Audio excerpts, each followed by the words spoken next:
Ya, jadi model prediksi pada big data. Ya. Nah, jadi apa yang dimaksud dengan model prediksi atau sering disebutnya ini sebagai peramalan gitu ya.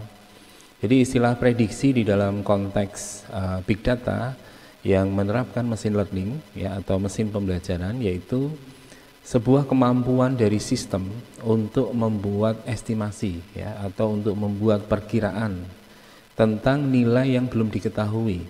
Jadi nilai di masa depan yang belum diketahui, namun berdasarkan pada nilai atau data yang sudah diketahui dalam bentuk pola atau informasi yang terkandung di dalam data tersebut dan sudah tersedia sebelumnya. Jadi sumber dari peramalannya ya itu sumbernya dari data yang sudah diketahui sebelumnya. Jadi tanpa data sebelumnya maka akan sulit ya untuk melakukan peramalan karena mesin atau komputer akan belajar ya dari data-data yang ada. Nah, di dalam model prediksi big data ini ya, di mana fungsi prediksi ini adalah salah satu aspek utama ya dari banyak aplikasi machine learning. Karena memang prediksi ini akan memberikan nilai manfaat untuk memberi gambaran ya apa yang nanti akan terjadi ke depan gitu ya melalui prediksi, tapi bukan melakukan sesuatu yang tidak berdasarkan data. Jadi prediksi atau peramalan atau forecastingnya itu berdasarkan pada data. Nah, selain fungsi utama ini ada beberapa fungsi lain ya, di mana prediksi ini akan melakukan salah satunya adalah estimasi nilai. Jadi model mesin learning itu bisa juga digunakan untuk melakukan prediksi nilai-nilai yang belum diketahui berdasarkan pola yang ditemukan dalam data pelatihan. Nah, data pelatihan di sini adalah disebut sebagai data training, artinya data yang sudah ada, ya, atau data yang diobservasi, gitu ya, atau data fakta, gitu ya, fakta-fakta yang sudah ada.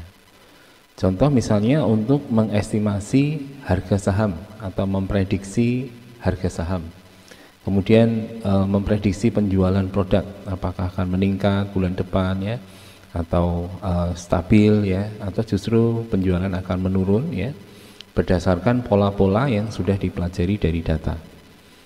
Selain itu misalnya juga untuk estimasi suhu atau cuaca ya, di mana bisa dilakukan perkiraan ya besok akan hujan, tanggal sekian akan hujan gitu ya. Itu ada proses di sana untuk pembelajaran mesin yang melakukan estimasi nilai. Nah, kemudian yang kedua adalah klasifikasi, di mana klasifikasi ini sistem bisa melakukan klasifikasi data ke dalam kategori atau kelas yang berbeda. Jadi mengelompokkan data supaya masing-masing data itu memiliki kelompok-kelompok. Ya, jadi tidak terlalu tersebar yang jumlahnya cukup banyak, mungkin ratusan, ribuan, bahkan jutaan data. Nah, data-data tersebut bisa dikelompokkan ya. Nah, ini bisa diterapkan ya untuk fungsi klasifikasi ini, yaitu misalnya untuk identifikasi email spam ya atau email sampah, email yang tidak kita kehendaki. Ya, itu biasanya masuk di email spam. Nah, itu contoh untuk klasifikasi sehingga kita bisa memberikan pembelajaran pada aplikasi email yang kita gunakan ya. Nah, itu kalau kita mendapatkan email yang bukan email yang seharusnya kita terima ya, kita masukkan di spam. Tujuannya supaya itu nanti email akan belajar bahwa kalau ada email semacam itu maka dia dimasukkan atau dikategorikan atau diklasifikasikan sebagai spam. Kemudian klasifikasi gambar ya, jadi mengklasifikasikan gambar-gambar sesuai dengan kebutuhan ya, entah itu mungkin gambar hewan ya, gambar produk atau gambar berupa angka, tulisan atau huruf dan sebagainya. Selain itu juga untuk deteksi penyakit berdasarkan gejala-gejalanya, jadi dengan gejala tertentu bisa diklasifikasikan itu termasuk dalam penyakit apa. Kemudian fungsi yang lain yang melibatkan prediksi yaitu rekomendasi ya. Jadi di sini model dalam hal ini adalah fungsi prediksi bisa membuat prediksi tentang preferensi atau perilaku pengguna. Ya, jadi preferensi itu kebiasaan dari pengguna, ya misalnya konsumen ya di sini, untuk kemudian diberikan rekomendasi kepada pengguna tersebut secara lebih personal. Di misalnya user ya di internet atau pengguna internet sering menonton film misalnya di situs tertentu gitu ya. Nah, nanti di sana akan diberikan rekomendasi film apa yang akan diputar, ya diberikan judul rekomendasinya berdasarkan dari kebiasaan atau perilaku pengguna tersebut menonton film. Mungkin genrenya ya, film horor atau film action atau film apa.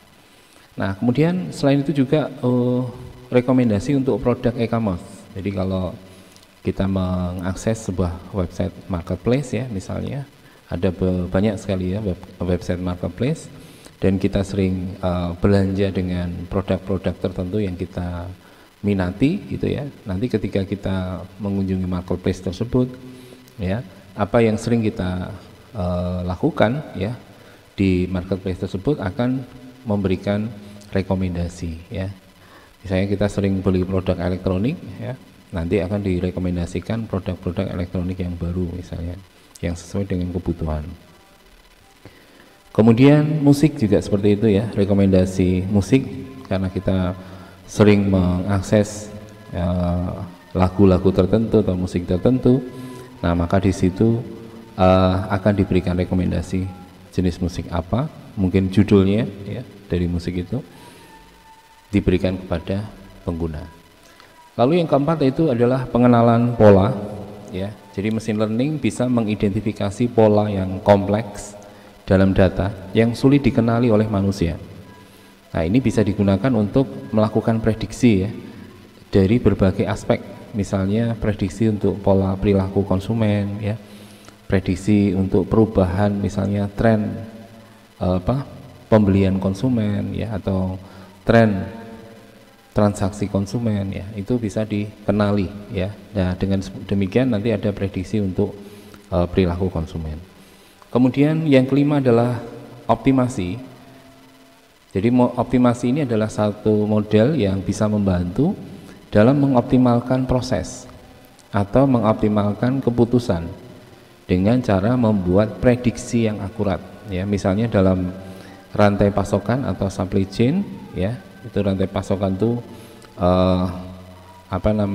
rantai yang menunjukkan mulainya dari bahan baku sampai produk itu jadi, kemudian dibeli oleh konsumen ya. Jadi mulai dari supplier, perusahaan, kemudian diproduksi, dipasarkan atau dijual, kemudian sampai di tangan perusahaan. Itu disebut dengan rantai pasokan. Nah, ini bisa dioptimalkan persediaannya berdasarkan prediksi atas permintaan dari perusahaan. Ya, permintaan pembelian komponen atau bahan baku ya, atau material tertentu. Kemudian yang keenam adalah peringatan dini. Nah, ini bisa digunakan ya data historis atau data-data sebelumnya, di mana model nanti bisa membantu dalam memberikan peringatan dini terhadap situasi atau masalah yang sifatnya potensial. Contoh misalnya prediksi kerusakan peralatan atau deteksi anomali keamanan. Ya, jadi ada sesuatu yang anomali yang tidak biasanya terjadi. Nah, di sini ada kemungkinan untuk siaga 1 ya terhadap permasalahan keamanan ya. Atau anomali misalnya terjadi hal-hal yang sudah dipelajari oleh mesin bahwa itu akan terjadi gempa ya, akan terjadi tsunami, akan terjadi angin ribut ya, dan lain sebagainya. Nah, itu bisa dipelajari sehingga nanti akan dimanfaatkan ya untuk peringatan dini. Kemudian yang ketujuh, analisis resiko ya.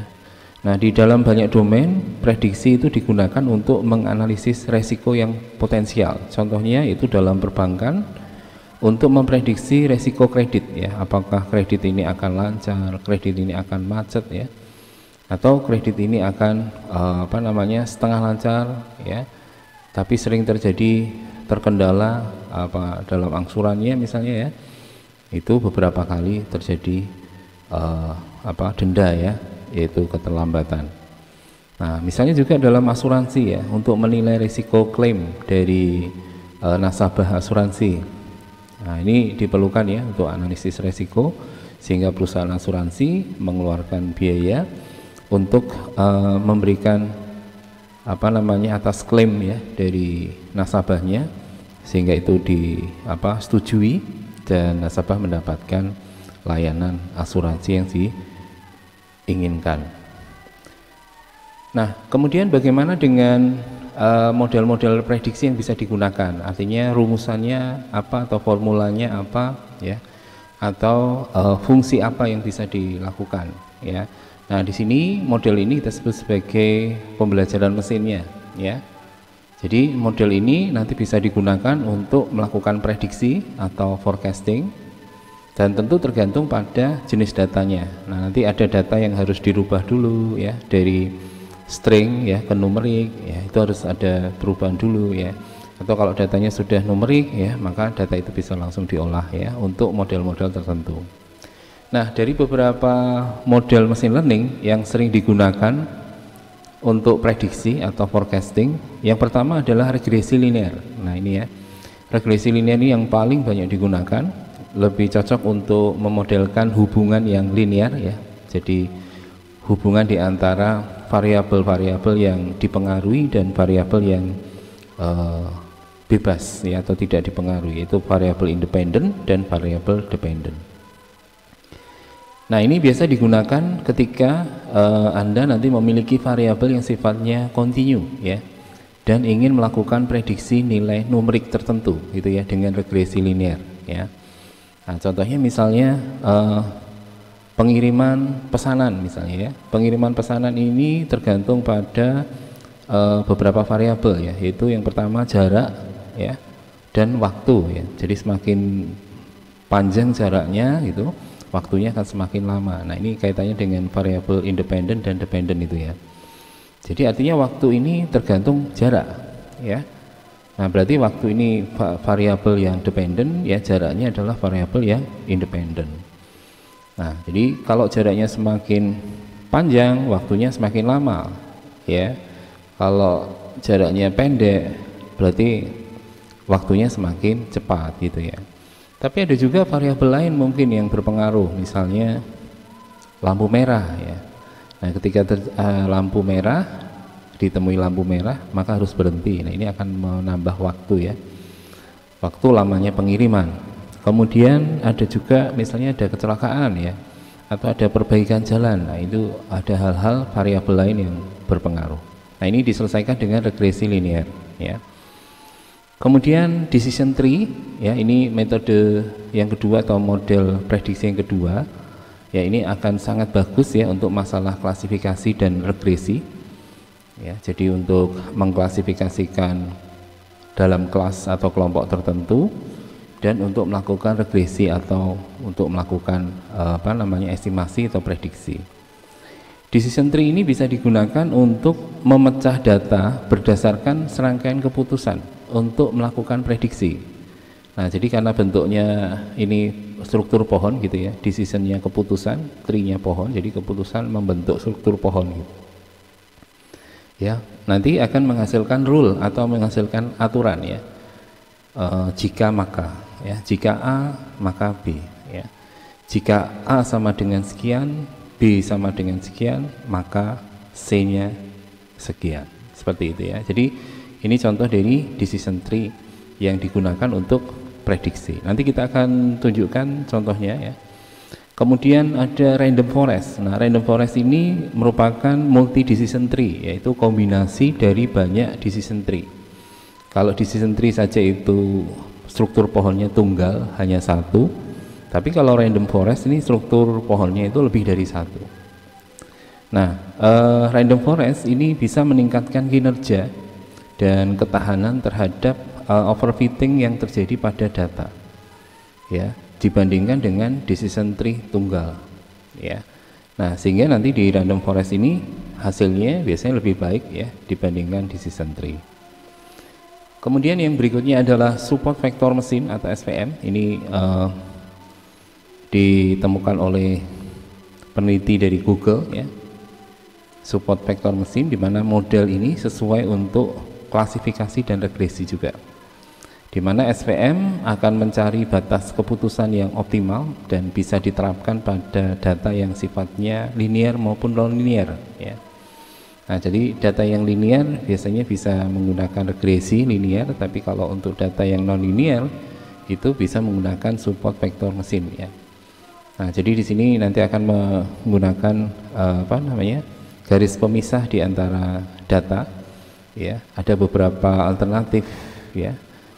Hyperplane atau garis pemisahnya. Nah, ini yang paling optimal yang mana? Di support vektor mesin ini nanti akan mencari mana yang paling optimal. Kemudian neural network. Neural network ini adalah sebuah model jaringan saraf tiruan yang disebut dengan pembelajaran mendalam ya, atau deep learning, yang bisa memodelkan hubungan yang sangat kompleks, di mana neural network ini bisa digunakan untuk memprediksi dalam berbagai domain. Jadi banyak domain bisa diselesaikan dengan neural network ya. Tapi sering juga atau sering kalinya dia memerlukan jumlah data yang besar. Jadi kalau datanya cukup besar dan banyak ya, bisa menggunakan neural network untuk mempercepat proses menghasilkan prediksinya. Kemudian yang ke-6 yaitu time series model. Nah, ini model yang menggunakan data time series ya, urut waktu ya. Jadi berdasarkan urutan waktu di sana ada data. Nah, model ini misalnya menggunakan ARIMA atau Auto Regressive Integrated Moving Average dan SARIMA atau Seasonal Auto Regressive Integrated Moving Average.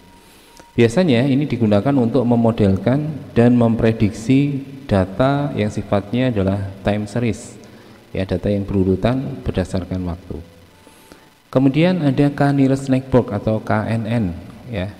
Ini metode yang sifatnya non parametrik, jadi nggak perlu ada parameter karena akan digunakan distance ya, pengukuran jarak ya antara pusat data dengan semua data yang ada di kelompok ini ya. Jadi dengan model KNN ini pengukuran jarak terdekat itu akan menjadi dasar ya untuk menentukan kelompoknya atau untuk menentukan klasternya ya.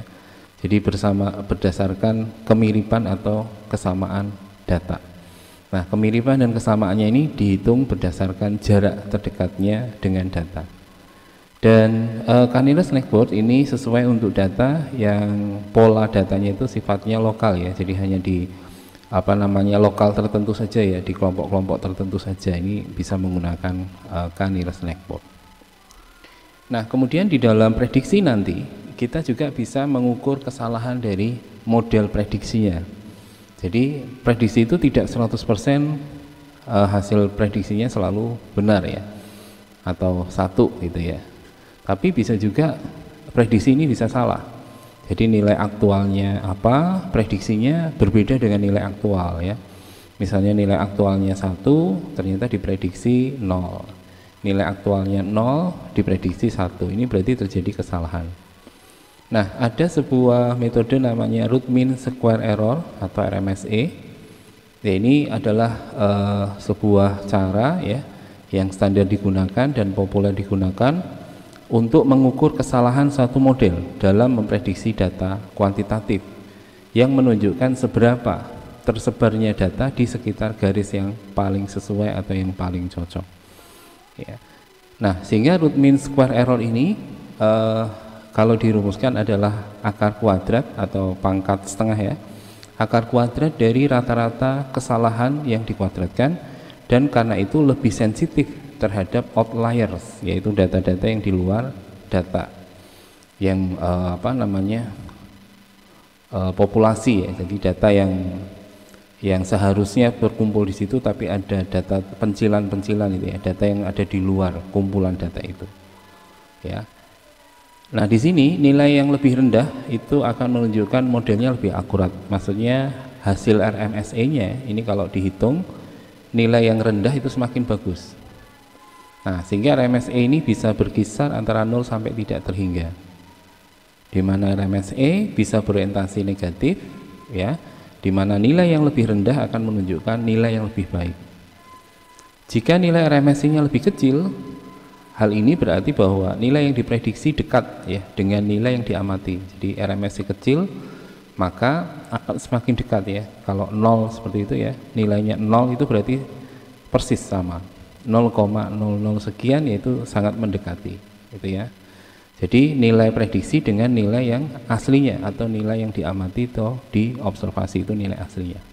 Dan sebaliknya kalau RMSE-nya lebih besar berarti nilai prediksinya itu kesalahannya besar ya. Jadi tidak mirip hasilnya dengan nilai aktual.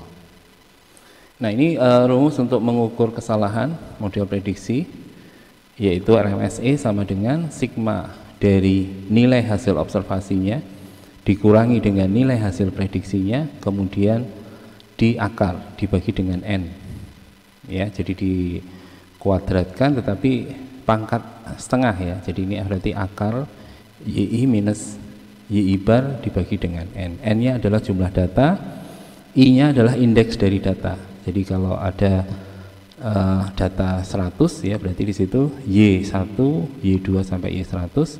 Kemudian kalau sudah diprediksi, nilai prediksinya adalah Y bar 1 di situ ya. YI1 berarti Y bar 1, Y bar 2 sampai 100. Nah, ini contoh dari prediksi untuk COVID ya. Apakah akan diprediksi sembuh atau akan diprediksi meninggal? Ya, di sini ada data COVID ya selama 1 tahun, yaitu di tahun 2021. Mulai 1 Januari 2021 sampai 31 Desember 2021. Jadi ini 1 tahun ya, jumlahnya ada 363 record atau 363 data. Nah, di sini ditunjukkan bahwa tanggal 1 Januari ya, closing jam 12 siang itu ya, yang positif 913, yang sembuh 18.000 sekian, yang meninggal 1.658. Kemudian tanggal 2 itu yang positif menjadi 880 ya, yang sembuh 18.321, yang meninggal menjadi 16.675. Nah, ini yang sembuh sama yang meninggal meningkat ya. Angkanya meningkat ya, jadi dari 18.000 sampai Januari tanggal 5, kemudian di tanggal 6-nya meningkat jadi 19.000 sampai tanggal 9, kemudian di tanggal 10 meningkat menjadi 20.000, kemudian di bulan Desember meningkat menjadi 82.000 sekian sampai terakhir di 31 Desember 82.699. Nah, kemudian yang meninggal juga meningkat ya di sini. Nah, yang positif menurun, berarti pada bulan Desember itu ya terjadi penurunan yang positif ya. Jadi sudah tidak ada yang terjangkit ya di bulan Desember tahun 2021 ya. Ini ditunjukkan misalnya mulai tanggal 27 sampai 31 ini tidak ada yang positif terkena tanggal 27 sampai 28 ini tidak ada yang terkena COVID ya, tapi tanggal 29, 30 dan 31 ini berurutan bertambah lagi jadi 6, kemudian 6 lagi dan 5 di tanggal 31 Desember ya. Nah, di sini setelah data diolah menggunakan model prediksi yang tadi kita sudah sebutkan, ada deep learning ya, kemudian ada decision tree, kemudian ada random forest, ada gradient boosting tree, ada support vector mesin gitu ya. Nah, ternyata di sini yang paling cepat ya kalau kita lihat ya, ini prediksi untuk yang meninggal ya. Yang paling cepat di sini waktunya hanya 12 detik ya, 12 second. Tapi ada yang lebih cepat lagi nih ya, 3 second. Ada yang lebih cepat lagi ya, 547 millisecond. Lebih cepat lagi 772 millisecond. Jadi yang deep learning ini yang paling cepat ya untuk proses prediksinya ya, menjalankan algoritmanya.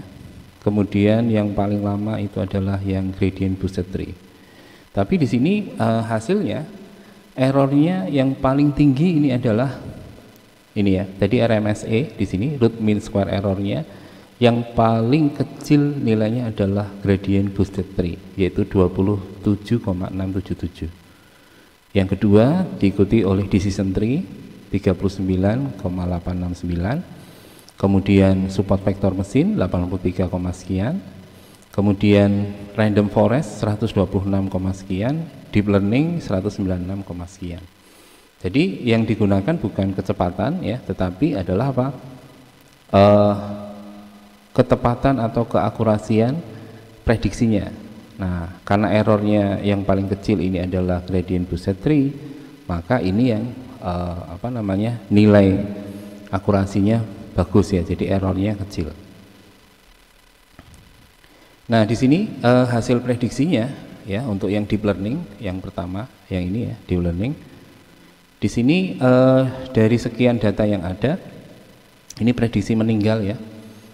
Jadi data aslinya ini yang meninggal di tanggal 1 yaitu 1658, diprediksi oleh deep learning ya, pembelajaran mesin ini 1456, lebih kecil ya, jadi prediksinya lebih kecil.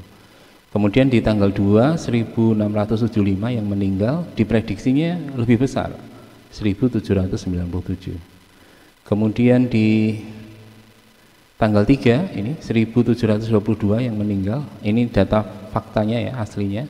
Setelah diprediksi itu ternyata 1675, jadi lebih kecil lagi ya. Nah, jadi di sini nilai aktual sama nilai prediksinya semakin dekat ya atau sama ya, itu berarti semakin errornya kecil ya, nilai akurasinya tinggi berarti ya. Nah, ini data prediction chartnya ya, jadi ini garis regresinya ya. Ini data-data yang diprediksi ya, semakin mendekati garis merah ini ya, data-data yang hasil prediksi ini berarti semakin bagus, artinya errornya semakin kecil ya. Jadi semakin menjauhi garis ini ya, maka errornya semakin besar ya. Ini ada beberapa yang tepat ya, tapi lebih banyak ini ya.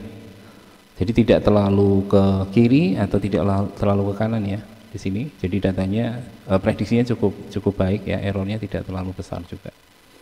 Nah, kemudian untuk yang decision tree tadi ya, decision tree ini data aktualnya 1658, diprediksinya 1720 ya. Jadi mendekati ya, tidak terlalu jauh seperti yang sebelumnya. Kemudian di data nomor 2 tanggal 2 Januari 1675, prediksinya 1720 ya, lebihnya 300-an ini ya.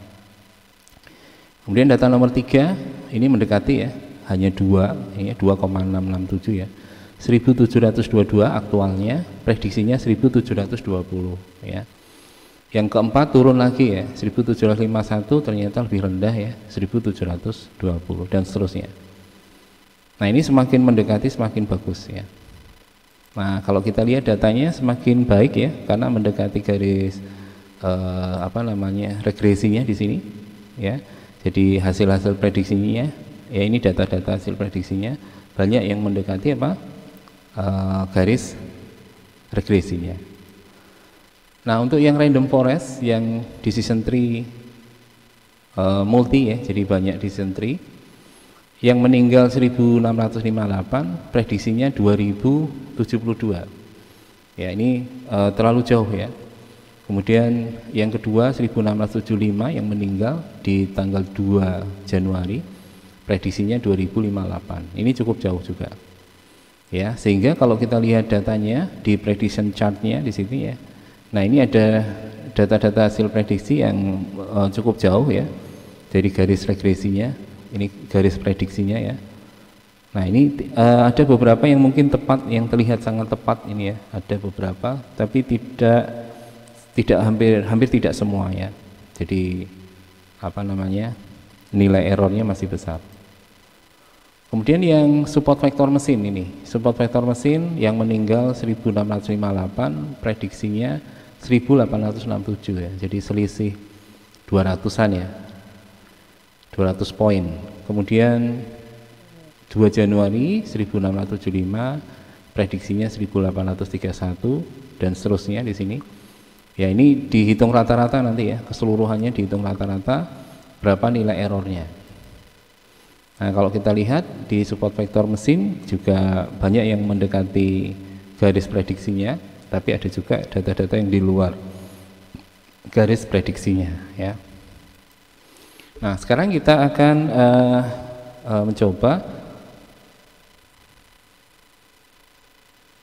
dengan menggunakan rapid miner, ya. Jadi saya akan share dulu.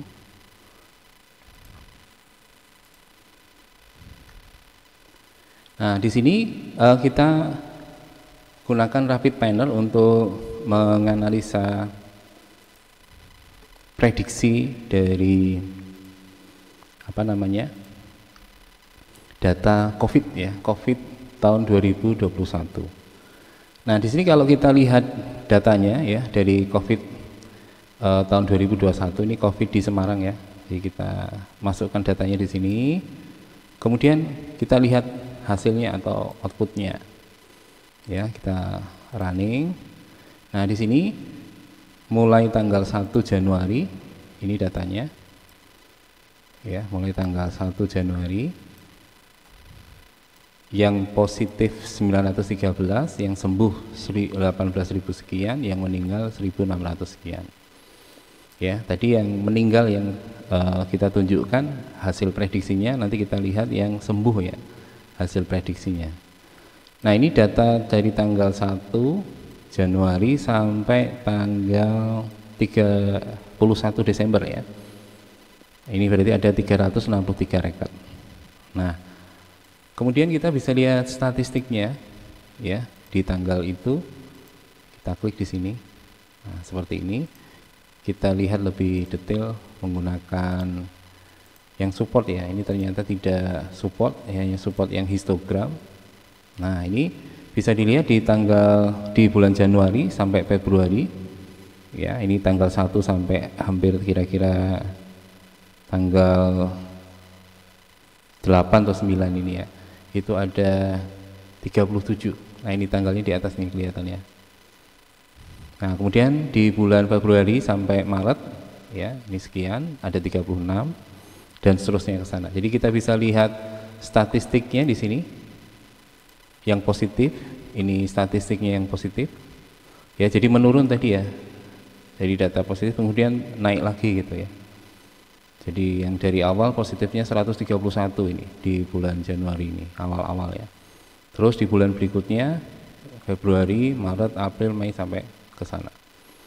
Nah, kemudian yang sembuh ini bisa kita lihat di sini. Nah, ini yang sembuh meningkat, ya. Jadi meningkat tapi sempat turun, ya, di angka 60.000. Ini yang sembuh 6, ya. 65.000 yang sembuh 11. Di angka 70.000 sampai 75.000 sekian 11. Di angka 80.000 yang sembuh 145.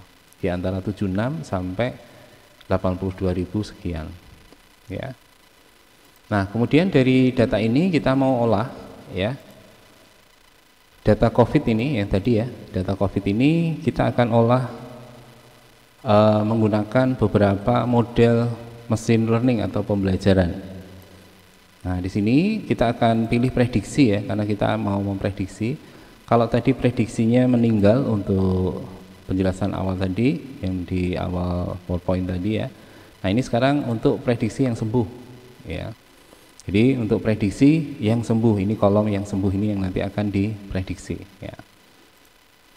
Nah, kemudian di sini data-data prediksi yang sembuh, ya. Jadi tadi sempat turun kemudian meningkat, ya, yang sembuh. Nah, kemudian kita lanjutkan bahwa kita hanya ingin memprediksi yang sembuh, berapa prediksinya untuk setiap bulannya atau setiap harinya, ya. Jadi kita tidak memerlukan yang warna merah ini, ya. Ini yang meninggal, ya. Karena kita tidak memprediksi yang meninggal, maka yang merah ini tidak kita sertakan, ya, tidak kita centang.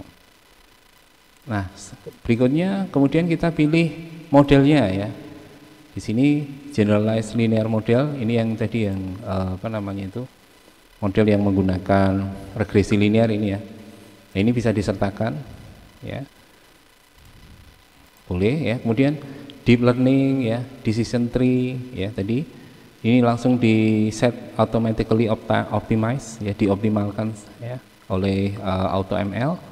Kemudian random forest ya, gradient boosted tree sama support vector mesin ya. Nah, kemudian kita jalankan ya. Nah, di sini nanti akan dijalankan bagaimana melakukan prediksi dengan beberapa model ya, dari generalized linear model, kemudian deep learning, kemudian decision tree, random forest, gradient boosted tree, dan support vector mesin. Nah, dia berproses ya. Di sini kita cek root mean square errornya di sini ya. Nah, ini masih berproses sampai random forest.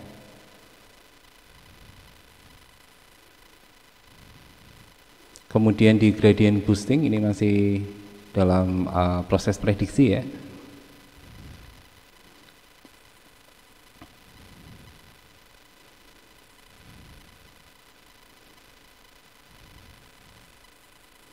Nah, kecepatan dari pemrosesan ini yaitu tergantung dari spesifikasi komputer yang kita gunakan ya. Semakin tinggi spesifikasinya ya, dengan prosesor yang cukup cepat ya, atau yang sangat cepat ya, misalnya Core i7 atau Core i9 ya, dengan memori yang besar, ini akan mempercepat hasil dari pemrosesan untuk masing-masing model ya. Nah, jadi kalau kita lihat nih urutannya ya, total waktu di sini untuk melakukan prediksi ya, ini dalam hitungan second semua ya, 5 detik untuk generalized linear model, kemudian deep learning 3 detik ya, decision tree 1 detik, random forest 4 detik, gradient boosted tree 41 detik, dan support vector mesin 3 detik. Jadi yang paling lama ini yang gradient boosted tree. Waktu untuk trainingnya di sini ya, untuk pembelajarannya ini masih dalam second sama millisecond ya. Untuk decision tree itu belum ada 1 detik sudah selesai trainingnya. Random forest ini lebih cepat lagi ya, 242 millisecond. Nah, yang gradient boosted tree ini 2 second ya. Kemudian yang support vector mesin 369 millisecond atau milidetik. Nah, kalau kita lihat hasilnya, yang root mean square errornya paling kecil, itu berarti yang paling bagus melakukan prediksi ya. Jadi kalau kita lihat yang mana ini, yang ini ya, gradient boosted tree ini ya, best performance. Jadi performa yang paling bagus ya, 370 sekian ya. Kemudian diikuti dengan decision tree di sini ya. Ini fastest total time, paling cepat ya waktunya, 96 millisecond, 587 root mean square errornya ya. Kemudian baru diikuti dengan deep learning ya, 2000 sekian, 2 juta sekian, yang ini 3 juta sekian, yang ini 7 juta sekian ya, atau 2,669,252 ya, 3,128,284. Nah, ini kalau kita lihat di masing-masing prediksinya tadi ya, untuk yang generalized linear model, ini yang model linear ya, tadi yang pendekatan pertama tadi, itu yang sembuh ya, data faktanya adalah 18.000 sekian, prediksinya 19.000 sekian ya. Kemudian data 2 Januari itu yang sembuh 18.000 sekian, prediksinya 19.000 sekian. Jadi ya hampir mendekati ya, prediksinya hampir-hampir mendekati. Nah, ini kalau kita lihat prediction chartnya begini bentuknya nih. Ini kalau generalized linear model ya. Jadi di awal-awal bagus ya, kemudian berikutnya di sini ya terjadi error yang cukup besar ya, karena menjauhi garis prediksinya. Kemudian error yang cukup besar juga, baru kemudian mendekati lagi garis prediksinya ya. Tetapi tidak seperti yang di awal ini ya, ini yang cukup bagus ya. Nah, untuk yang deep learning ini prediksinya ya. Nah, jadi kita buka aja, ini prediksinya yang sembuh untuk tanggal 1 Januari 18.000 sekian, prediksinya 15.000 sekian ya, di bawah ya, jauh di bawah. Nah, untuk yang data kedua 18.000 sekian, prediksinya 19.800 sekian, berarti mendekati ya. Ini data yang kedua ini mendekati. Data yang ketiga 18.000, 18.800, yang ini 18.100 sekian. Jadi lebih mendekati lagi. Nah, ini semua data ini nanti di rata-rata ya. Jadi ini data prediksinya dari tanggal 1 Januari ya sampai keseluruhan data ya.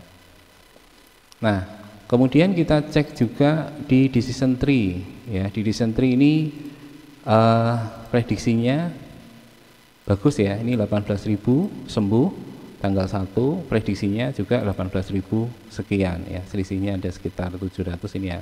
650 ya. Kemudian 18.000 masih ya, 18.000 prediksinya. Aktualnya 18.000 di tanggal 3 juga sama aktualnya, bahkan ini hampir mendekati ya, 18.828, ini 18.803. Nah, kalau kita runut ke bawah ini juga bagus ya, mendekati terus ya. Ini di 23, ini 23 ya, 23, 23 dan seterusnya. Nah, kalau kita lihat prediction chartnya pasti bagus ya, karena akan mendekati garis prediksinya ya, garis linearnya. Nah, ini seperti ini. Kemudian yang random forest prediksinya di sini. Nah, ini hari pertama 1 Januari 18.000 sekian, prediksinya 21 ya, cukup jauh. Terus tanggal 2 18.000 sekian, prediksinya 21.000 sekian ya. Ini cukup jauh untuk yang random forest, sehingga prediction chartnya ini hampir mirip yang generalized linear model tadi ya. Di tengah-tengah ini ya, prediksi errornya cukup besar, kemudian mendekat lagi ya di sini ya. Ini hampir mirip dengan generalized linear model. Yang gradient boosted tree di sini kita lihat prediksinya ini juga mendekati yang GBT ya, atau GBT 18.000, prediksinya 19.000, tanggal 2 18.000, prediksinya 19.000, tanggal 3 18.000, prediksinya 19.000, dan seterusnya sampai ke bawah. Nah, kemudian terakhir support vektor mesin. Nah, ini prediksinya untuk support vektor mesin ini cukup jauh ya, 18.000 diprediksi berapa ini? 31.000 sekian. Kemudian tanggal 2 18.000 diprediksi masih di angka 30-an ya, 30.000 sekian. Yang ketiga juga sama ya. Nah, jadi di sini kita bisa melihat ini datanya ya. Kemudian statistiknya yang positif, ini yang sembuh, ini yang positif. Kemudian ini yang pertanggalnya ya, 1 hari dalam 1 bulan. Ini 1 hari dalam 1 minggu, ada 1 orang ya. Day of week yang ini minggu yang kedua, minggu yang ketiga, minggu yang keempat, dan seterusnya. Nah, jadi di sini kita bisa melihat dari perbandingan antara model-model yang digunakan itu yang paling bagus untuk data ini ya, untuk data COVID-19 ini, untuk prediksinya itu yang bagus. Itu paling bagus adalah gradient boosted tree, kemudian diikuti sama decision tree dan deep learning ya. Yang lain masih tinggi error RMSE-nya atau root mean square error-nya. Nah, jadi itu yang bisa saya sampaikan untuk hari ini ya. Kita melihat bagaimana proses prediksinya menggunakan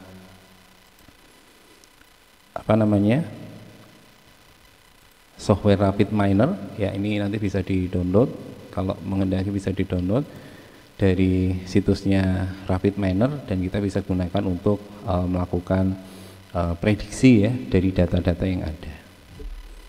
Baik, mungkin ada pertanyaan sampai di sini, silakan. Jika ada yang akan ditanyakan boleh. Selamat malam Mas Adit. Mas Adit, ada yang mau tanyakan nggak Mas? Silakan Mas Adit.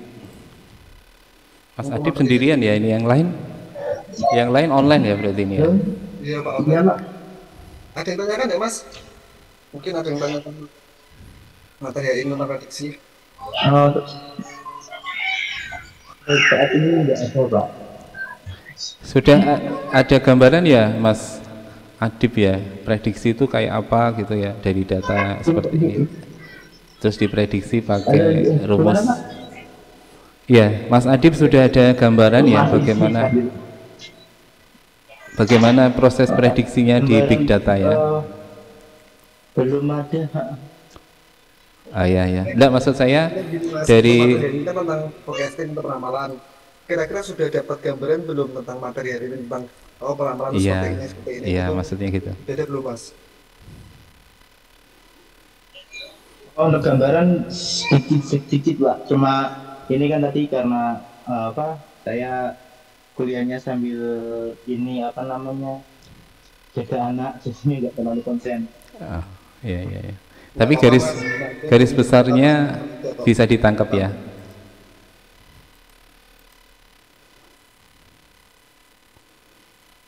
Oke, baik ya. Semoga bisa nanti ditonton kembali aja. Barangkali ada yang terlewat ya, karena sambil menjaga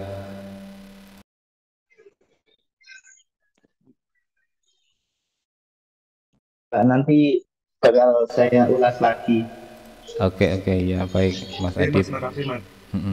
Baik Pak Chandra, kita